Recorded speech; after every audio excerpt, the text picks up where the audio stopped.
The Defiler is the newest boss in Deadly Assault. It sucks. I'm here to tell you how to beat it. This is the Deadly Assault Boss Manual.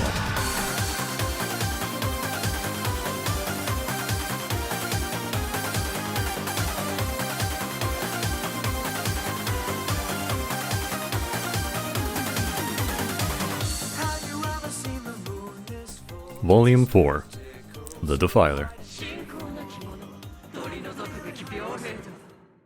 We have just made it to the second half of 2.2 featuring Orpheus and Evelyn.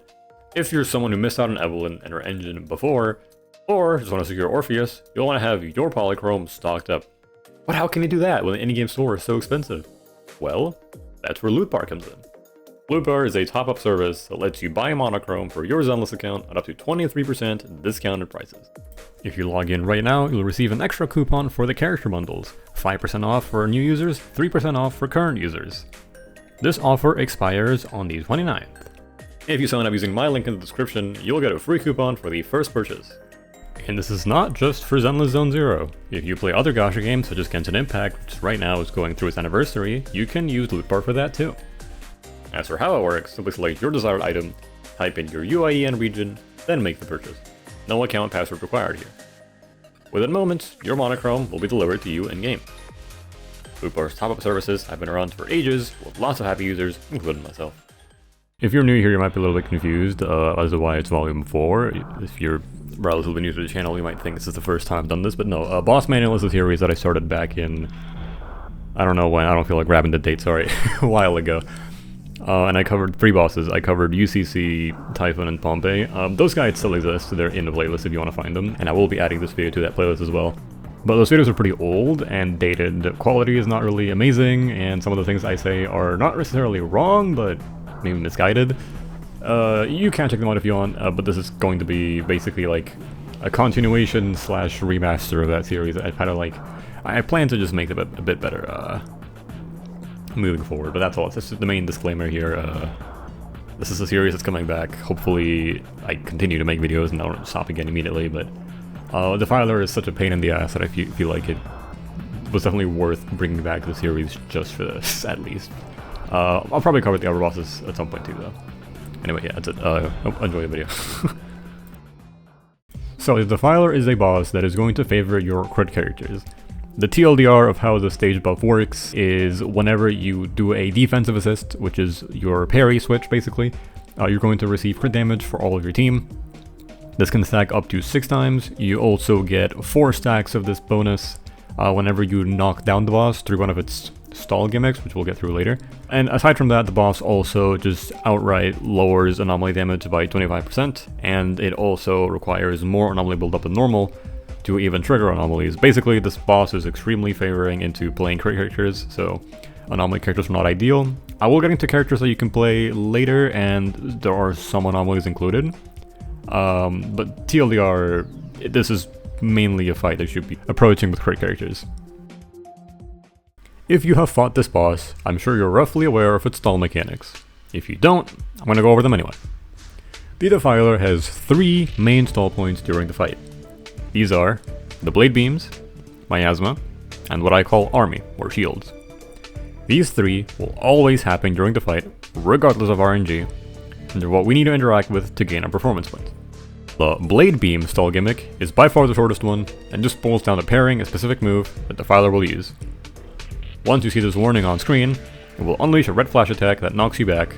Do not try to get close to the boss again after the attack, as the blades can completely miss you if you're too close. Now that you're in position, simply switch to a character that was a defensive assist when the yellow flash appears, and you're done. You technically don't need to switch for the entire process as long as you stand perfectly still and there's no attacks happening from off field. The first character will parry all 3 blades. However, if you do choose to, parrying each blade individually will reward you with more decibels. Once this move has been countered by the player once, the Defiler will take a large amount of base damage and never use the move again for the duration of that battle. If you do mess up, the boss will attempt using the move again. However, when it decides to do it again is completely random and up to RNG. Ideally, you just reset if you missed the parries the first time, as any further uses of this move will make it a huge waste of time. The miasma phase is by far the longest and can be summed up as a combination of Bringer's Hand and Priest miasma phase. Defiler will gain its miasma shield, wait for a few seconds, and then fly away. After which, it fires 3 projectiles. The third one is the one that you will need to break. This blade cannot be stunned, and it cannot be inflicted with anomaly effects. If you aren't set up to break it, your run will end right here, as failing to break the blade will leave you vulnerable to the boss's one-shot attack, and you lose a character no matter what. Depending on the team that you are using, you may have an easier or harder time breaking the blade, and thus will have to prepare resources accordingly. If you're playing an anomaly character, you want to either save a ton of energy to spam the X's against it, or waste a team ultimate to help break it. Anomaly damage itself will not do anything. Most crit characters can dispose of the blade by using their basic kit tools, such as Billy's EXs, Harumatsu's dash attacks, Ellen's basic attacks, etc. Basically, just throw out everything you have, you'll get energy refunded right after anyway. Since the Defiler takes a few seconds to actually fly off, you should use this time wisely to do basic attacks on your damage dealers. This will provide them with energy to use their EXs and help break the blade later. Once the blade is successfully broken, you'll be given a protective barrier to survive the one-shot attack. Something to keep in mind is that the faster you summon this barrier, the faster miasma will end. The exact time the miasma stall lasts is going to vary, but it's around 30 seconds on average. Once the attack ends, the Defiler will fly back in and put you in a parry loop, very similar to the one Priest uses. This is still playable with only one defensive assist, but it's definitely slow and not ideal. If you do have multiple defensive assists, however, the best play is to wait just long enough for your character to be able to use their assist follow-up, and then starting the next parry. You can do this by simply mashing the attack button until your character moves, then swapping out. The reason you want to do this is that it's free days, free damage, free energy generation, and free anomaly buildup while you're stuck parrying. It will also deplete the miasma shield just a tiny bit faster. After enough actions, the miasma shield will break, and you'll get a huge energy refund on the entire team. Keep an eye on your stun meter here, as it's very often going to be full as well. Now that we've run over the blade beams of miasma, the only stun gimmick that remains is the army, or shields. This one exists to do absolutely nothing. You just parry these shields 4 times and that's it. You can parry them with the same character, simply switch out of them after every parry and that's that. You do get some days on the boss, but less than you get from the blade beams despite taking twice as long. I have now told you about the stun gimmicks and how to play against all of them. But we still need to know when exactly these actually happen, and then form our game plan around that. First of all, I highly recommend running a stun character on your team, or at least have a team that has decent levels of daze damage. This is because the fight is very easy to structure around stun windows. Characters like Polychrome, Jufufu, Shingi, Trigger, or hell even Ambi and Caesar will work very well for this. Now, I am not saying that you should be only focusing on your stun windows, as the stun multiplier on this boss is fairly low, but what I am trying to say is that it's easier to structure and plan a fight around when you stun. Stunners are not a requirement, but I'll be using them for the sake of explaining things more linearly. In this video, I'll be mostly talking over a run using Billy, Jufufu, and Nicole. Billy is on a Phase 1 Brimstone, while Jufufu is on a Phase 1 Hellfire Gears. Jufufu does not have Mindscapes, and Nicole is on Kaboom the Cannon. Anyway, there are 2 main ways to approach this fight in terms of stun thresholds. That's 3 stuns or 4 stuns. Generally, 4 stuns is only possible with stunners like Shingi, Ambi, and maybe Jufufu, as well as double stun setups, and they're really quite difficult to perform, so I don't recommend going for that as somebody that's struggling with the fight. Instead, I'll be working with a 3 stun run, which is fairly easy to replicate with basically any stun option you have, sometimes even without a stunner. Right off the bat, unless your stunner is lighter, I highly recommend putting your stunners on an attack slot 6, as opposed to impact slot 6. As the days required to reach just 3 stuns is fairly minimal, and you can focus on getting some extra damage from your stunner instead. We start our run fairly normally, and just work our way to stun 1. In an ideal scenario, the Defiler will use this spin move so that we can quickly max out the stage buff through parries. However, it is not guaranteed, and she can simply decide to never do it. Alternatively, she can keep doing it over and over again, which is also bad.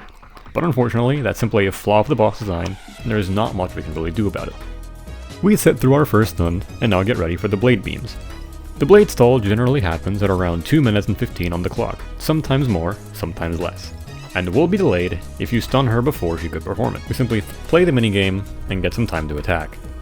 Defiler likes to enter Miasma at around 1:45 on the clock, more or less once again, so make sure not to spend too many resources at this time and just get ready to break the blade.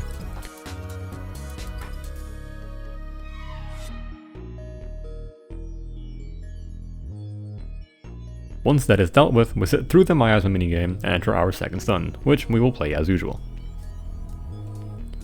The boss will enter the army stall phase at around 1 minute remaining on the clock. In the case of a 3 stun run, this is basically always right after you finish stun 2, so careful not to unload any moves here as it will just completely whiff. Sit through the army minigame, then continue the fight. With the days that you get from the army minigame, you should just be able to reach your third stun and finish off the battle. How exactly you want to play your stun windows and time between stuns is going to change with whatever team and characters you decide to play, and I cannot possibly cover every single team.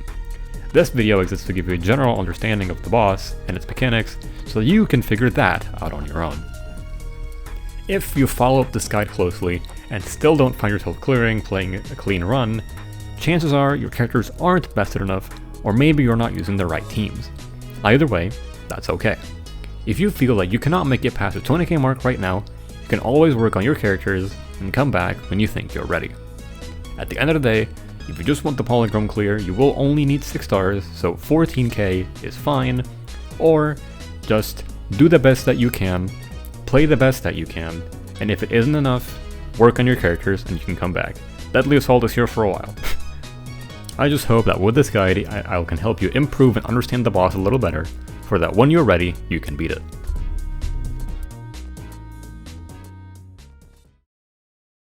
Alright, so originally I was going to have another section here where I had like a little tier list that showed like, okay, these are some good characters that you can bring for the boss, but then I decided I'm gonna scrap it. Basically, right, general rule of thumb, any crit character whatsoever is gonna be fine here. That's what the Sage is designed around. So I don't know, Korin, Billy, Anton, Harumasa, even Nekomata, obviously C is really good, Zambi, even Evelyn, like all these characters are fine here, Yixuan, whatever you want to play. Except Miyabi. Miyabi is a bit meh. You can still clear with Miyabi, but it's not ideal. And then in terms of anomalies, I wanted to mention that Alice and Yanagi are both actually quite good into Defiler. If you don't need anybody for your Butcher 3-star, you might be better off using your Alice or your Yanagi here if you have nothing that's better. But if you do decide to play these two characters, I highly recommend that you don't play Disorder, but you play a hyper carry team. This will make it much easier for you to deal with the blade during the Miasma phase. But yeah, Alice and Yanagi are two anomalies that are actually really good here, especially if you're on a hyper setup. So if you have nothing else, you can use them. That's really all that I wanted to mention here. Even like Qingyi, either DPS or stun, I think is really good for this fight, because with Qingyi you can either force 4 stuns pretty easily, or you can use her as a DPS if you're really desired. So yeah, my main recommendations are just run a crit character. Qingyi is really good here. If you don't have a good crit character, you can use Alice or Yanagi, and they're fine as well if you don't need them for Butcher.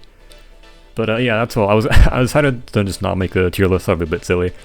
I think it's pretty obvious what you want to run here. I hope this guide will help you. I had quite a lot of fun making it. Editing was fun. I did not like recording. I hate fighting the boss. It's really a pain in the ass. But hey, I assume everyone that clicks on this video agrees with that and doesn't want to fight it that much, so... yeah, that's all. Hopefully I can make more videos for this series at some point. I originally stopped because I was kind of burnt out and I thought the bosses were boring, and the last guide I made was Pompeii, which really was kind of a bad guide. It's like, hey, don't die to the boss. And sure, I showed you like all the attack patterns and everything, but there just wasn't much that I could cover with Pompeii because Donut Skip wasn't a thing yet. But anyway, I'm just yapping now. That's all from the guide. I think the most useful part for sure is going to be the miasma stuff, like the stall mechanics and that section. But yeah, like I said earlier, if you find yourself doing everything, you study the gimmicks, the stalls, and you play your stuns perfectly and you still don't have enough damage to clear, it's probably just an investment issue, and then you can come back when you're ready. And I mean, again, HP is going up with this this in-game mode. I don't think it's that much of an issue right now, but if you're not super invested, then you are going to feel it. So just spend a little time working on your characters, or maybe try a different character. Maybe, I don't know, you've only tried Billy, but then Korin's better. Random example, right? Give it a few shots. If you can't clear it, just come back when you're ready. Anyway, that's all from me. Hope you enjoy. Oh shit, I hit my mic. Anyway, that's all from me. Hope you enjoyed. Subscribe. Thank you. I'm out.